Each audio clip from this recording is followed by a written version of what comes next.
Vamos a leer el texto que leímos la semana pasada de Segunda de Timoteo y vamos a analizarlo. Y hoy día, en los minutos que yo tengo, quiero hacer algo diferente, totalmente diferente. Hoy, ustedes están en mi salón de clase. Si tú estás aquí por la primera vez, no hacemos esto siempre en la iglesia, pero es la primera vez, como tú veniste, decidimos hacerlo. No te lo creas.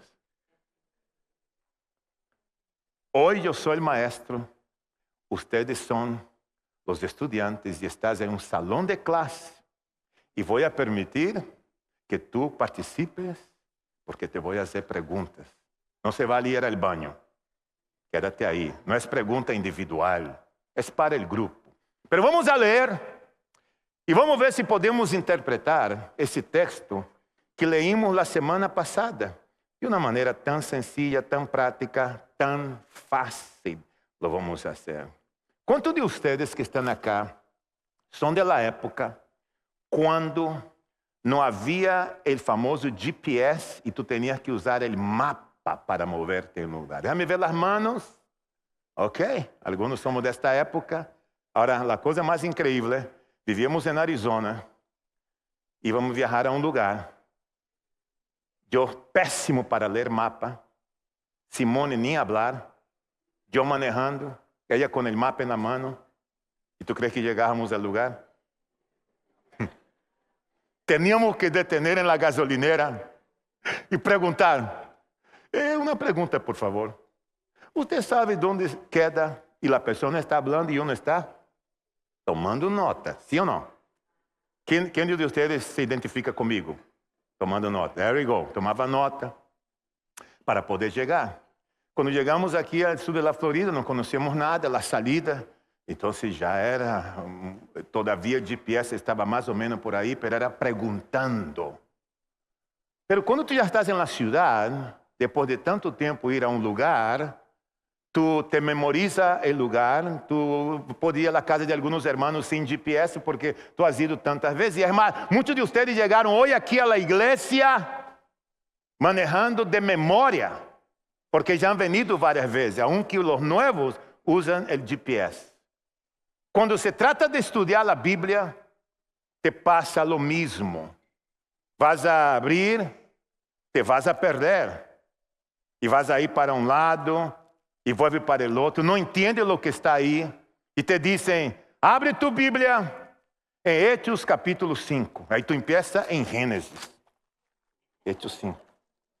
Génesis, Éxodo, Número, Deuteronomio. Y tú dale. Y uno dice, sigue. Pasaste Malaquías, dobla la esquina, ahí está Mateo, Marco, Lucas, vete. Siguen Lucas, Juan, ahí está Hechos. Yo veo que hay un número grande aquí. Ese es un capítulo. Y los chiquitos que son versículos. Entonces, de tanto que tú vas a la Biblia, te memoriza la ruta. Pero si no vas a tener que usar el GPS todo el tiempo, o estar al lado de alguien que tienes que enseñarte todo el tiempo, o depender de alguien más que te pueda ayudar. De manera que la idea es que tú entiendas que hay momentos que te vas a perder, pero tú necesitas ir solo. Y tantas veces que tú vas a ir, que te vas a recordar el camino. Segunda de Timoteo, nosotros vamos a leer y vamos a analizar por un momentico ese texto que leímos la semana pasada. 3, 14, 17.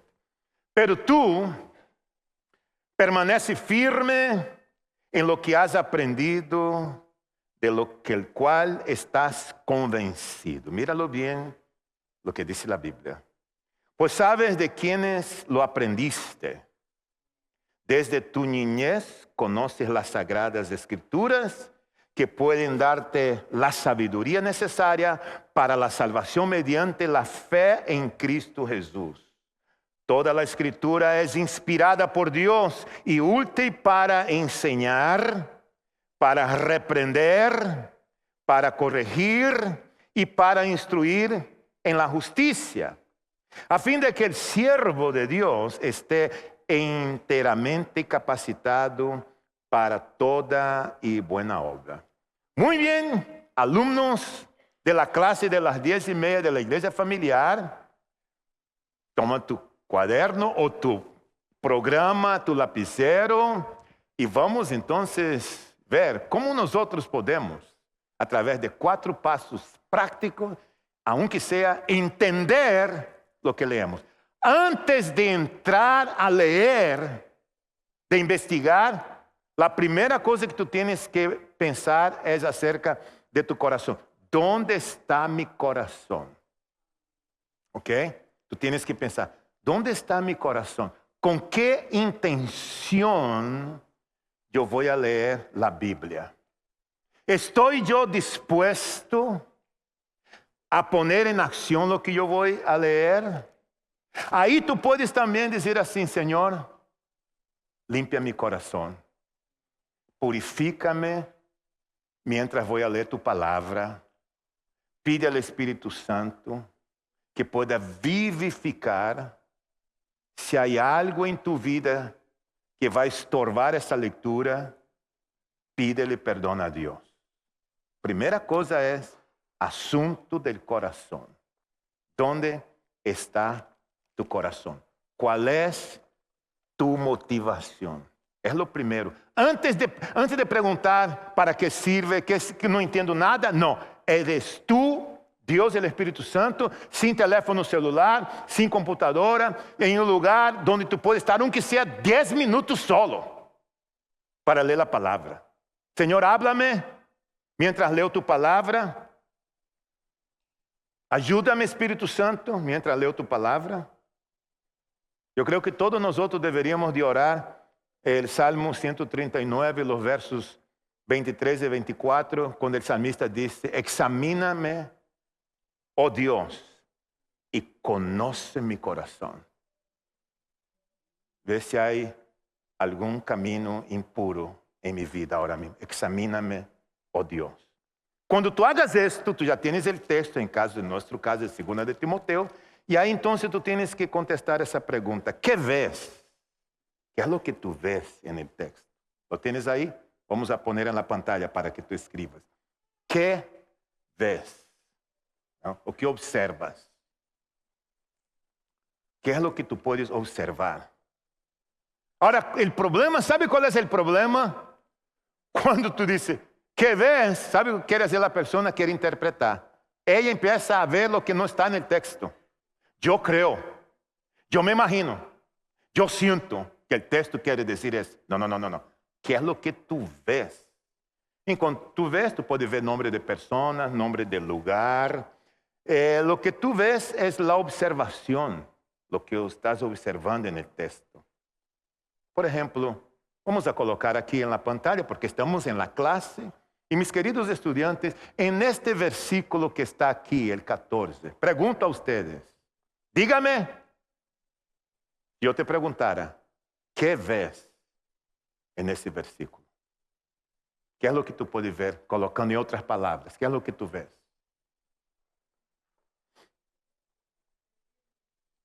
No escuché. ¿Qué? Un consejo, un mensaje. Yo veo una promesa también. ¿Qué más? Si seguimos en el texto, de la cual estás convencido, pues sabe de quién lo aprendiste. ¿Qué es lo que tú ves ahí? Sí, pero ¿qué ves ahí de esto? Que alguien te enseñó. ¿Está claro en el texto o no? Una fuente de enseñanza. Hay un mandato y hay alguien que lo enseñó. Ahí mira qué fácil es, tú tienes tu cuaderno y vas escribiendo lo que tú ves. No es lo que tú crees que ves, sino lo que ves. Seguimos con el otro versículo. Desde tu niñez conoce las Sagradas Escrituras que pueden darte sabiduría necesaria para la salvación mediante la fe en Jesucristo. Iglesia, ¿qué ves?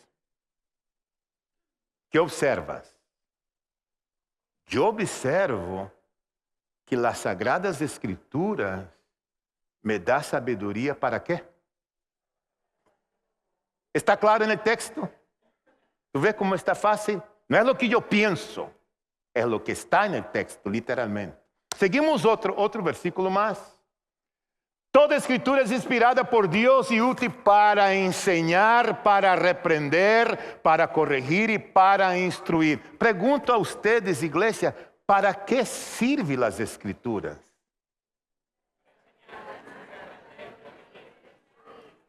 ¡Wow! Ustedes merecen un aplauso, iglesia. ¿Te diste cuenta? Oh, pero aquí también me dice la fuente de donde vino las escrituras. ¿Cuál es la fuente? Dios, inspirada por Dios. ¿Para qué? ¿Sirve para qué? Ahí está. Pablo te dice 4 cosas del por qué las escrituras son útiles. Un verso más. A fin de que el siervo de Dios esté enteradamente capacitado para toda buena obra. ¿Qué ven ustedes? Tú no. Claro, el resultado es capacitar al creyente. Claro, el resultado de todo esto es que tú y yo podemos ser capacitados. Entonces, ojo. Una cosa es lo que dice el texto, otra cosa es lo que queremos que diga el texto. Entonces, en la observación, tú observas y toma nota. Todavía no es lo que significa. Ahora, el 3, ¿qué significa? Ahora sí. ¿Qué significa esto?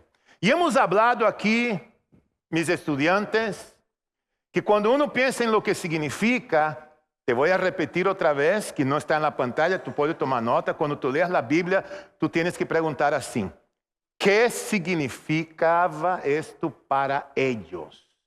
¿Ellos quiénes? Ellos de aquella época. ¿Quién recibió la carta? ¿Quién? Timoteo. ¿Quién la escribió? Entonces, cuando Timoteo recibe la carta y él lee, lo que él siente no es lo mismo que tú sientes, no es lo mismo que yo siento, porque no somos los destinatarios de la carta. La carta fue para Timoteo. Entonces, yo tengo que preguntar, ¿qué significaba esto para ellos de aquel entonces? Esa pregunta es extremadamente importante para nosotros. ¿Quién la escribió? Right? Yo escribo ahí. Entonces la iglesia estaba pasando por una persecución. Había muchos problemas en aquel entonces. Ahí la segunda pregunta dentro de lo que significa, ¿qué significa para nosotros hoy, aquí, siempre? Cuando yo leo, ¿qué significa eso para nosotros que vivimos en West Palm Beach, aquí en la iglesia familiar? ¿Hay verdades universales para nosotros? Hay. ¿Hay principios? Hay. Entonces la otra pregunta acerca de lo que significa es, ¿qué significa para mí? ¿Ya ves? Mira ahora. ¿Qué significa lo que estoy leyendo para mí hoy? En ese exacto momento. Como vivimos en una cultura muy humanista, llena de confusión, como vivió Timoteo, yo tengo que pensar en eso. Porque, mis hermanos, la regla de oro no es que tú tienes que preguntar primero qué significa cuando tú lees. Cuando tú vas a leer la Biblia, no preguntes primero lo que significa. No preguntes. Averigua tu corazón y pregunta después qué dice y luego lo que significa. ¿Qué dice y luego lo que significa para nosotros? ¿Hay algún problema que tengo que abordar aquí? ¿Qué es lo que revela aquí? Ya entonces, después es que viene la parte más importante de toda esa lectura. ¿Qué debes hacer? Es la aplicación. Porque el mayor problema, perdóname, que yo he notado, y quizás tú has conocido a alguien que sabe muchísimo de la Biblia, versículos de Génesis a Apocalipsis, pero su vida es un desastre. Sabe mucho, argumenta mucho, conoce la teología, sabe la historia de la Biblia, pero su forma de vivir es como que si no conociera a Dios. ¿Por qué? Porque la persona tiene toda la Biblia, su conocimiento aquí, en su cabeza, metida en su cerebro, pero no llega el conocimiento de aquí, aquí. Entonces hay un buen tramo entre la mente y el corazón. El propósito es que ese conocimiento llegue a mi corazón, transforme mi corazón y cambie en mi vida la manera de pensar y mi manera de cambiar. Si no hay un cambio, ¿de qué sirve todo el conocimiento y toda la información? Entonces el problema es la falta de la aplicación del texto. Necesitamos aprender a aplicar el texto. Dejar que el Espíritu Santo pueda empezar a obrar en nuestras vidas a través de lo que yo acabé de leer. Y en este contexto, esas son algunas preguntas que tú tienes que hacer en la parte de la aplicación. Es un bonus que no está en tu programa. Cuando tú vas a aplicar, tú tienes que preguntar, ¿será que hay algún pecado que yo debo confesar? ¿Será que hay alguna verdad en lo que acabamos de leer en Timoteo que yo debo de creer? Son preguntas que tú tienes que hacerte. ¿Hay algún hábito que yo tengo que cambiar? ¿Hay algún ejemplo a seguir? Te pregunto, en el texto que acabamos de leer, ¿hay algún ejemplo a seguir? Dígame, clase, ¿cuál es el ejemplo a seguir? ¿Cuál es el ejemplo a seguir de acuerdo al texto?